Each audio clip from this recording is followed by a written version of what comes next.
So let me see if I can understand how your mind works, human. You walked into this bar, saw a lone dwarf clad in armor sitting by himself, and thought to yourself, let me go over there and start a conversation. The thought not once entering your mind that this dwarf would perhaps want to be left alone, and silently drink this drivel this place calls alcohol in peace. And to top it off, you start the conversation with the words, I've never seen one of you before. What's it like being a Forge Father? If I wasn't 100% sure you weren't speaking maliciously, and was just an idiot who didn't think before they spoke, I would have crushed your head in with my hammer. Still, inappropriate comments and intrusions on personal space aside, you were lucky enough to speak to me while I'm in a good mood. I had recently succeeded in an acquisition, and had come here to celebrate. So I will indulge your curiosity, as long as you keep sending more of this drivel my way. Who knows, I might drink enough to finally be able to ignore the taste, although I doubt it.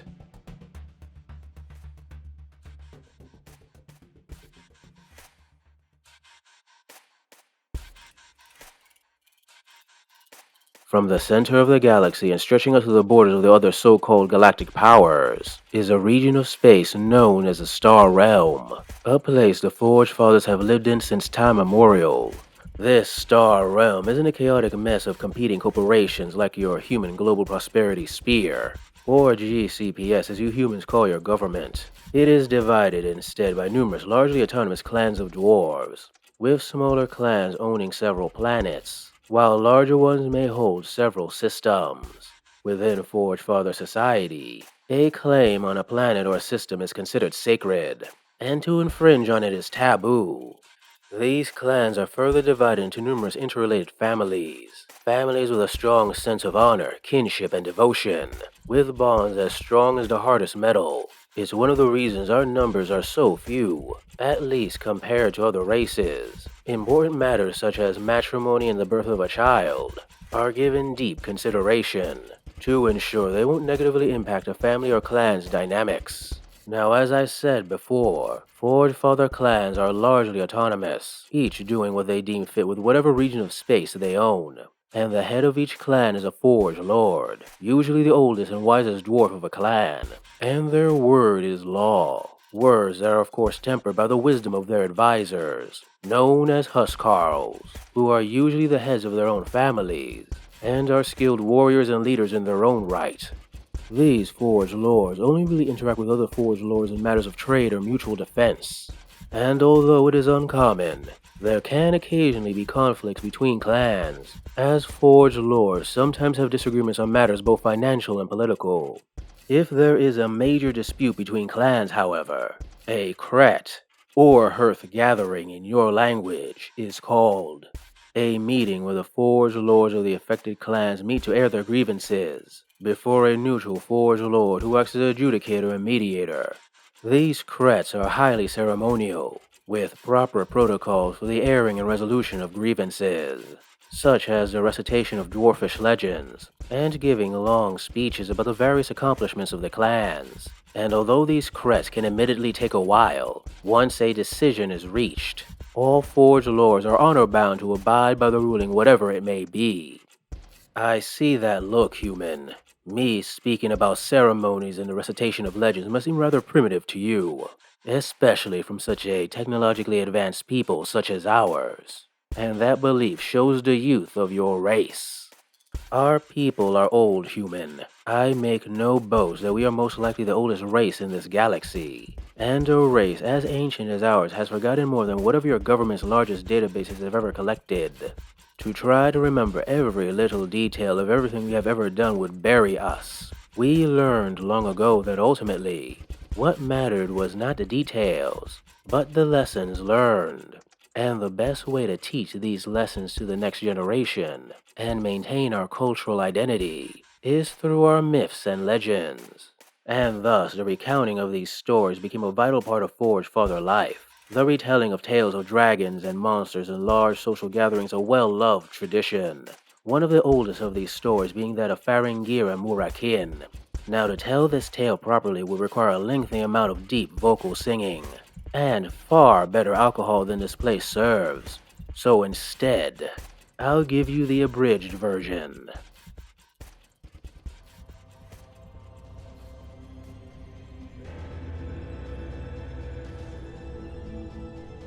Before the universe existed, there was the great king Fakir, a dragon mightier than fire itself, who ruled over all.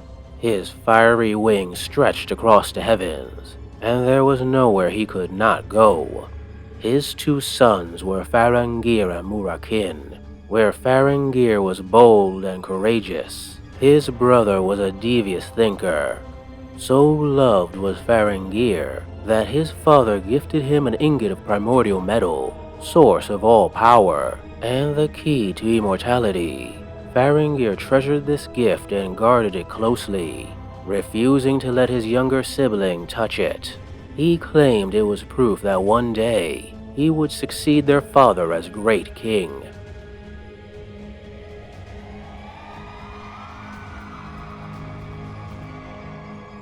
A great envy grew in Murakin's heart, and soon he devised a plot to take revenge on his brother. Murakin tricked Farangir into believing that their father planned to rule forever, that Farangir would never be great king unless he seized power directly. He persuaded Farangir to turn his fiery breath on the ingot, that this would enlarge and amplify his mysterious inner power, until he became more powerful than Fakir himself. Farangir was fooled. He turned his breath on the ingot, but instead of growing it began to melt and fall apart. Flapping his wings furiously to try and undo the damage he had done, Farangir scattered the disintegrating ingot deep into space. It is these fragments of primordial metal that created everything we see today. It is said that yet more were retrieved by Murakin, that he concealed them deep within his darkest hiding places. It is from these black holes that the sons of the Dark Star emerge.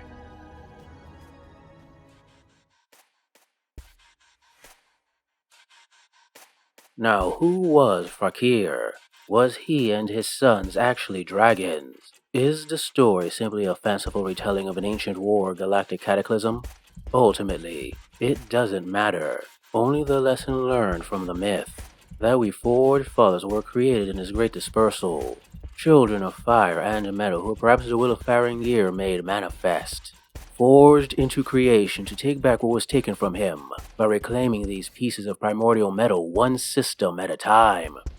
I bet you're now wondering, human, if we are so old, and if our destiny is to reclaim the primordial metal from every star and cosmic body, why hasn't the star realm stretched from the center towards the very edges of the galaxy by now?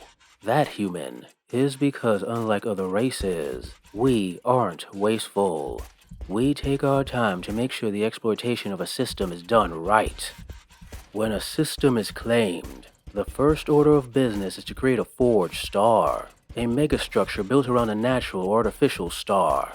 But this is no mundane construction.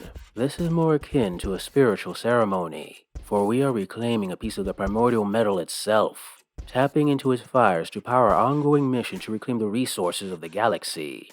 As the forged star is constructed, the system is charted. Every planet, asteroid, and every other stellar object is carefully evaluated and cataloged, while massive mineral harvesting and processing ships are either constructed in system or brought in from outside. And once all has been properly recorded and analyzed, the stripping of a system can truly begin. These harvesting operations, however, aren't left to the Forge Fathers, but to the Brockers. What? No! The Brockers aren't an alien race. Wait, did you think the word dwarf and Forge Father were one and the same? No, human, although I will forgive you for your ignorance. The Forge Fathers are a people, a culture if you wanted to get technical. But we are not the only culture of dwarves in the Star Realm. We are simply the largest and most, expansionist. The people most likely to interact with the wider galaxy. There are others, however, the Brockers being one outsiders might also interact with. They are a hot-tempered people who we Forge Fathers consider rather coarse. That said, we do respect them for their unmatched skills in mining, their heavy inferno drills and excavator robots making quick work of a world, if you can ignore the constant races they have across the planet on their Valkyr warbikes.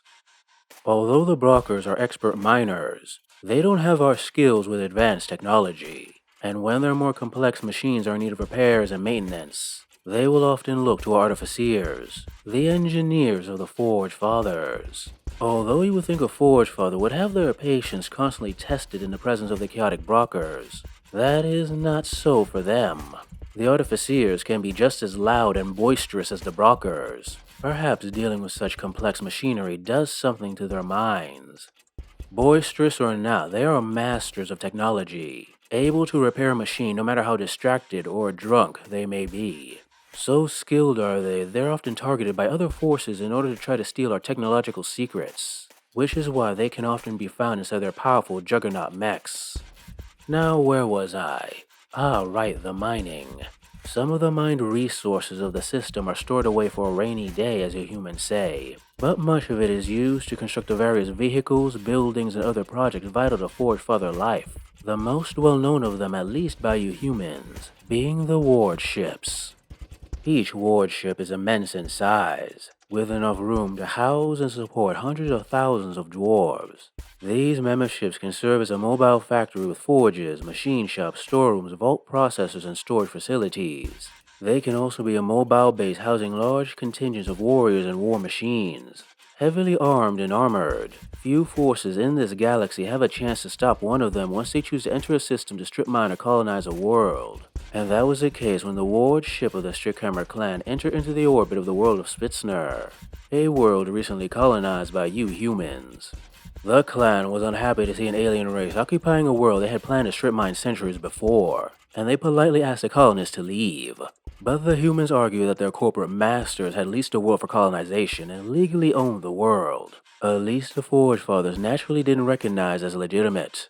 After a short battle, the colonists were forced from the world, and with their ousting, mining could begin.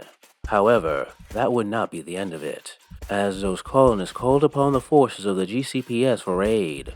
Now, most races that face your GCPS in battle are unable to resist its advance. Their armies are swept aside and their society is swallowed whole. What is deemed profitable is sold, while corporate values are instilled into alien culture, a process known as incorporation.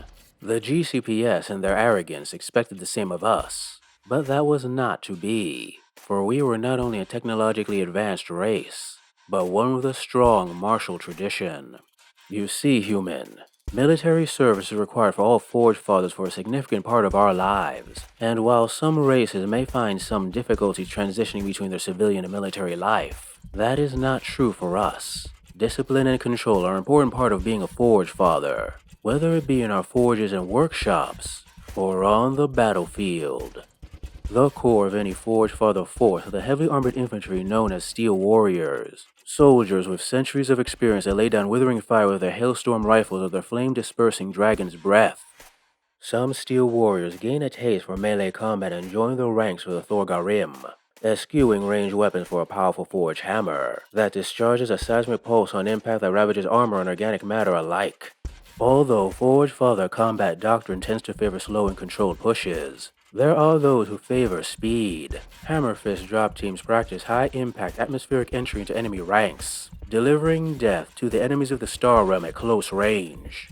While some leave the military once their time is up, others choose to make military service their life and, if they are skilled enough, may eventually become a Forge Guard. They are given the best weapons and armor available, and whether in peace or in war, will often act as guards for high-priority individuals. Each of these units, whether Hammerfist, Steel Warrior, Thorgarim, or Forge Guard, will be led by a Huskarl. And the oldest and most skilled of these Huskarls may find themselves gifted with an Iron Ancestor, an ancient suit of immense battle armor that is essentially a walking tank. Of course, infantry isn't the only way to serve. Some choose to drive our machines of war, armed with heavy hailstorm cannons, and clad in armor capable of withstanding all but the most powerful blasts. The stern hammer battle tank inexorably rolls over any who dare impede the Forge Father's advance. The Jotun is a weapons platform which is wisely feared by any enemy general with any bit of sense. Small enough to give any Forge Father attack angles unexpected by the foe, and unleash powerful blasts from its cannon. These forces and more were deployed against your GCPS in what you humans would call the War of the Short Front, which I can't help but feel is a rather petty dig on our height. The war was a brutal 10 years of fighting, going on far longer than either side expected. Your GCPS had numbers on their side as an endless tide of human soldiers from across your territory were replacing those that were lost. Soldiers who were highly motivated since they were promised land on any worlds they conquered, resulting in a war of attrition with a numerous and stubborn foe. A war that would have broken a lesser race. But we Forge Fathers had no such trouble. Our battle doctrine favors fortifications and slow and steady progress, allowing us to take minimal casualties as your forces impotently attacked our military strongpoints. Not to mention the fact that more and more clans began entering the conflict, not only to aid their fellow dwarves in this battle against this upstart race, but also because systems just outside the border of the Star Realm they themselves had planned to exploit in a few centuries had already been taken by this quick breeding species. This caused a stalemate that was only broken by General H. Torton, who was given command of all corporate forces by the leaders of your GCPS, a general who had subdued many other alien races for his corporate overlords, and usually in the most efficient and brutal way possible. What was that quote of his? Ah, right. Morality is a luxury, and there is no place for any luxury in war. War is about suffering. You win if you make them suffer more than they make you. Now human, he was someone who thought and fought like a Forge Father. A disciplined and ruthless soldier who, I will admit, gave us some trouble. Even damaged 2 warships to such an extent they had to retreat. Now the Forge Fathers weren't afraid of war, but a long war was not ideal. Already it had become a major drain on resources, and several large-scale construction projects in nearby star systems that were in development for decades or even centuries were being delayed. If this continued, one of them might even need to be, cancelled. And so an emergency cret was convened. As the affected Forge lords bandied about ideas to rid themselves of the surprisingly stubborn foe. Perhaps a counter-invasion, convincing Forge lords from across the star realm of the threat of this race, and having them all unite in a war of subjugation. A plan that would have worked, but would significantly drain resources for all involved, and would require a significant number of favors to clans who weren't currently in danger from these humans. Another more radical plan was to use the power of the Forged Stars, targeted supernovas that would burn the core worlds of the GCPS to ash. But that idea was immediately struck down. The idea of turning the powers of creation into the powers of destruction was considered blasphemy. In the end, cooler heads prevailed, and your race was saved from a potential genocide. It was decided to make this upstart race an ally. Use them to face the dangers of the galaxy, while we use valuable resources elsewhere. Eventually, a peace agreement was made between the 2 powers, with borders staked out and the beginnings of trade negotiated. And I will admit trade has been profitable, as you humans quickly learned the superiority of Forge Father crafted goods. We are artisans with a keen eye for detail and unparalleled patience, making our skills in engineering unsurpassed by any other race in the galaxy.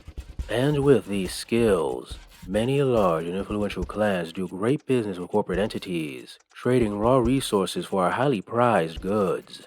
One of the most lucrative trades being that of the armor of your enforcers.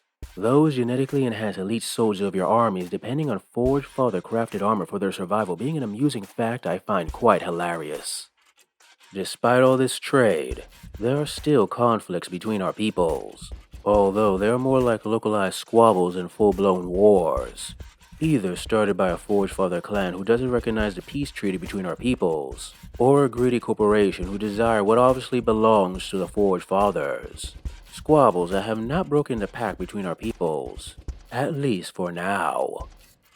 Well, human, you now know what it means to be a Forge Father. Now go home and leave this old dwarf to his terrible drink. I have a lot of thinking to do today, and a lot of fighting to do tomorrow. Hey guys, I hope you enjoyed this video on the Forge Fathers, the space dwarves of the Warpath universe. If you like it, please like, subscribe, comment, press the little bell so you know when I post, so that the YouTube gubs know I exist, and hopefully they send this video to other people who might be interested. And if you really like it and you have the cash and you're inclined, please consider giving a little money my way to my Patreon or my Coffee account, linked below. The extra money gives me a chance to work on these stories I love. Anyway, thanks for listening/watching, and see you next time.